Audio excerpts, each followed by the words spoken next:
रियासती वजीर के.टी. रामाराव और पब्लिक सर्विस कमीशन के चेयरमैन जी. चक्रपाणी ने गवर्नर से मुलाकात की। राजभवन पहुंचकर रियासती वजीर और चेयरमैन ने गवर्नर ई.एस.एल. नरसिम्हन से मुलाकात की और मुख्तलिफ उमूर पर बातचीत की।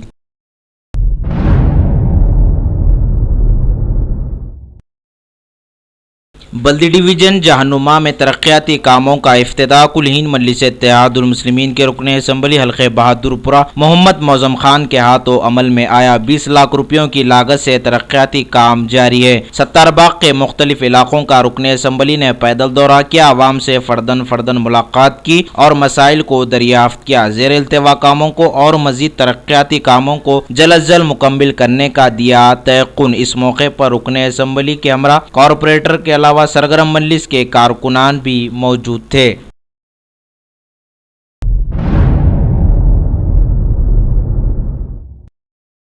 शहर हैदराबाद में गैर मजाज फुटपाथ्स की इनेदामी कार्रवाई। ग्रेटर हैदराबाद म्युनिसिपल कॉरपोरेशन की जानिब से इलाके रेड हिल्स में इनेदामी कार्रवाई की गई।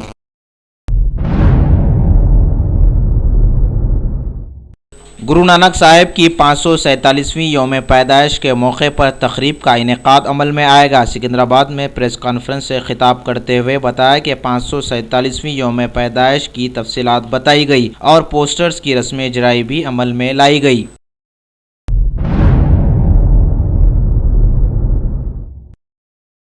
दरगाह हज़रत सैयद शाह राजू मोहम्मद अल हुसैनी रहमतुल्लाह अलैह उरूस के ज़िमन में इंतजामात का लिया गया जायज़ा। कुल हिंद मजलिस इत्तेहादुल मुस्लिमीन के रुकन असम्बली मोहम्मद मौजम खान ने दरगाह पहुंचकर चादर गुल पेश की और उरूस के इंतजामात का ओहदेदारों के साथ तफसीली से जायज़ा लिया। रुकन असम्बली ने ओहदेदारों को हिदायत दी कि बेहतर से बेहतर इंतजामात किए जाएँ। ओहदेदारों ने रुकन असम्बली को दिया तयक़ुन। इस मौके पर रुकन असम्बली के हमरा कॉरपोरेटर, दरगाह के मुतवल्ली, ओहदेदारों के अलावा सरगर्म मजलिस के कारकुनान भी मौजूद थे।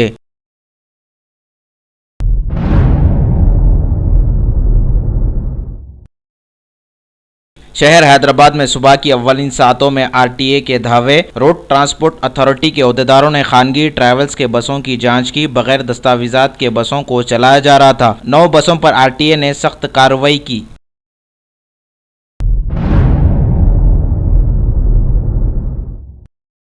लूटमार करने वाली टोली गिरफ्तार। शहर हैदराबाद के अफजलगंज पुलिस हुदूद में एक शख्स को डरा धमका कर लाखों रुपए लूटने का वाकया पेश आया था। अफजलगंज पुलिस ने इसकी शिकायत के तहत कार्रवाई करते हुए 3 रुकनी खतरनाक टोली को गिरफ्तार करते हुए मीडिया के रूबरू पेश किया और इन्हें अदालती तहवील में दे दिया। ये टोली के अफराद जल्द अमीर बनने की चक्कर में लूटमार कर रहे थे। इस टोली के कब्जे से नगद रकम 5,10,000 रुपये, 3 किलो गांजा, 3 सेलफोन्स, एक मोटरसाइकिल को पुलिस ने जब्त कर लिया। ये टोली के अफराद आपस में दोस्त, ये मुलजिमीन धूलपेट और मंगलहाट के रहने वाले बताए गए। अफजलगंज पुलिस व ई जोन टास्क फोर्स पुलिस की मुश्तरका कार्रवाई में इस टोली को गिरफ्तार कर लिया गया। मजीद इस टोली की तहकीकात जारी है। मीडिया से बातचीत करते हुए ई जोन के deputy commissioner of police doctor V Ravinder ने बताया, उनके हमरा additional commissioner task force N Kothi Reddy, Sultan Bazar के assistant commissioner of police Chakravati, task force inspector Afzalgunj police के इंस्पेक्टर्स भी मौजूद थे।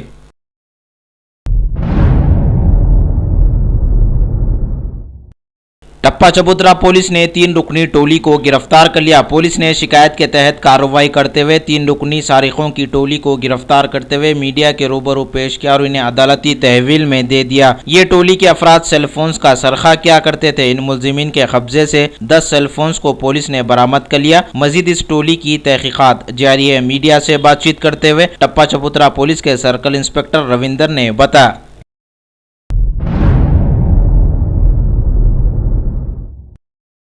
भारत के दौरे पर आई ब्रिटेन की वज़ीर-ए-आज़म थेरेसा मे ने भारत में ब्रिटेन जाने वालों के लिए वीजा मामलात को आसान बनाने का तयक़ुन दिया है। खुद हिफाजती और साइबर के मामलात में भी एक दूसरे की मदद करने के लिए आपस में मुआहदात अमल में आए। भारत और ब्रिटेन के वज़ीर-ए-आज़मों के बीच मुल्की और बैनुल अक़वामी मसलों पर खुलकर चर्चा भी हुई।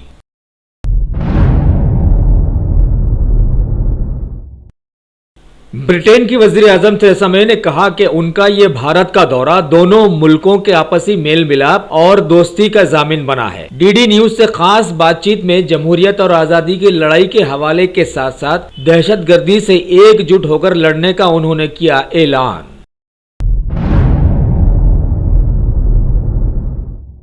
भारत ने वज़ीर आज़म थेरेसा मई के दौरे के मौके पर यहां से भागे हुए विजय माल्या और क्रिस्टिन मिशेल को भारत हवाले करने की गुजारिश की, जिससे उन दोनों पर भारत में मुकदमा चलाने पर आसानी हो सकेगी।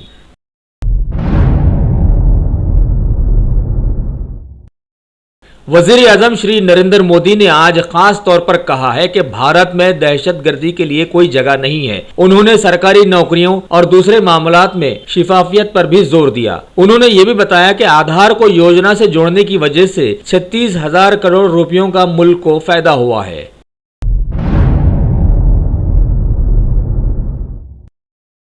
मरकजी महकमा इत्तलात और नशरियात ने NDTV पर एक रोजा रोक लगाने के फैसले को फिलहाल टाल दिया है। श्री वेंकैया नायडू ने बताया कि NDTV की जानिब से महकमा विजारत में एक अपील दाखिल की गई थी, जिस पर गौर किया जा रहा है। अपील पर गौर करने के बाद ही कोई फैसला किया जाएगा।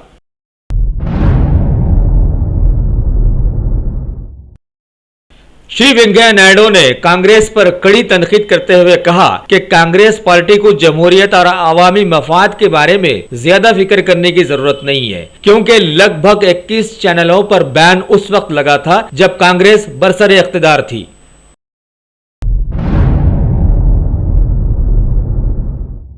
जम्मू कश्मीर में सरकारी स्कूलों को जलाए जाने वाले मामले को लेकर वज़ीर आला महबूबा मुफ्ती ने ये रियासत की सबसे बड़ी दहशतगर्दी कहकर बतलाया। उन्होंने कहा कि हमारी सरकार उन लोगों को जरूर सजा देगी जिन्होंने स्कूलों को जलाया है। वहीं सिक्योरिटी फोर्सेस ने जोडा जिले के वडारी जंगल में दहशतगर्दों के एक ठिकाने को तबाह किया और वहां से भारी मिकदार में गोला बारूद और हथियार बरामद किए।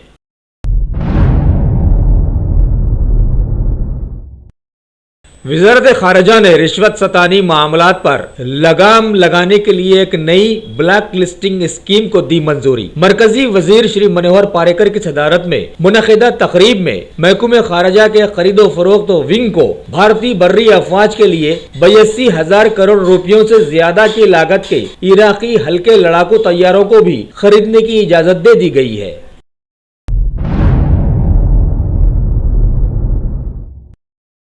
दिल्ली में माहौलियाती आलूदगी को लेकर NGT ने लगातार दिल्ली सरकार को लगाई है फटकार और यहां तक कह दिया कि धूल को बिठाने के लिए हेलीकॉप्टर से पानी बरसाया जाए। वहीं इस मामले में सुप्रीम कोर्ट में भी सुनवाई चल रही है।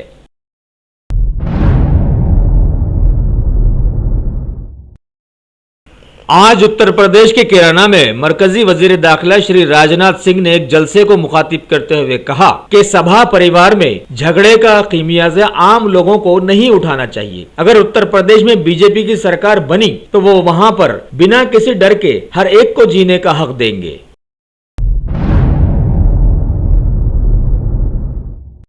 दिल्ली में अब आज से 15 साल या उससे पुरानी डीजल की गाड़ियां नहीं चल पाएंगी। उन गाड़ियों का फिटनेस रद्द करने की कार्रवाई कल से शुरू कर दी गई है। इस तरह से दिल्ली की सड़कों से करीब 2 लाख गाड़ियां हट जाएंगी। इसके अलावा मजहबी जुलूसों और शादी ब्याह में आतिशबाजी वगैरह पर भी रोक लगा दी गई है।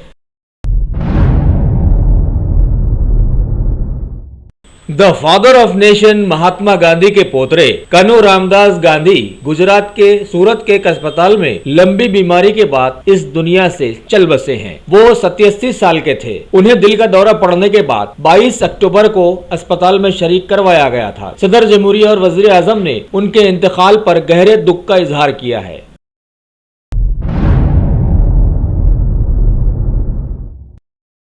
भारत के नामवर सहाफी और टीवी एंकर श्री गिरीश निकन का दिल का दौरा पड़ने पर इंतकाल हो गया है। वो 59 वर्ष के थे। कल उन्होंने एक प्रोग्राम में शिरकत के बाद बेचैनी की शिकायत की थी। फौरन उन्हें राम मनोहर लोहिया हॉस्पिटल ले जाया गया, जहां उन्होंने अपनी आखिरी सांसें ली। मरकजी वजीर श्री वेंकैया नायडू ने दवाखाना पहुंचकर उनको खिराज अकीदत पेश किया। प्रसार भारती के CEO A सूर्यप्रकाश ने भी उनकी अचानक मौत पर अपने दुख का इजहार किया है।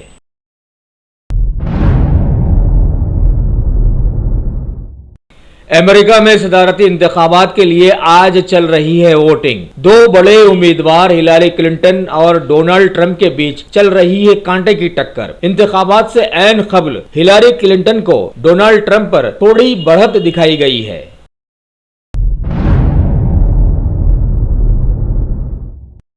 साउथ अफ्रीका ने ऑस्ट्रेलिया के खिलाफ पर्थ में खेले गए पहले टेस्ट मैच को 177 रनों से अपने नाम कर लिया है। साउथ अफ्रीका ने अपनी दूसरी पारी 540 रनों पर खत्म की और ऑस्ट्रेलिया के सामने 539 रनों का टारगेट रखा, जिसके जवाब में ऑस्ट्रेलिया की दूसरी पारी 361 रनों पर सिमट गई। इस जीत के साथ ही साउथ अफ्रीका ने 3 टेस्ट मैच सीरीज में 1-0 की बढ़त बना ली है।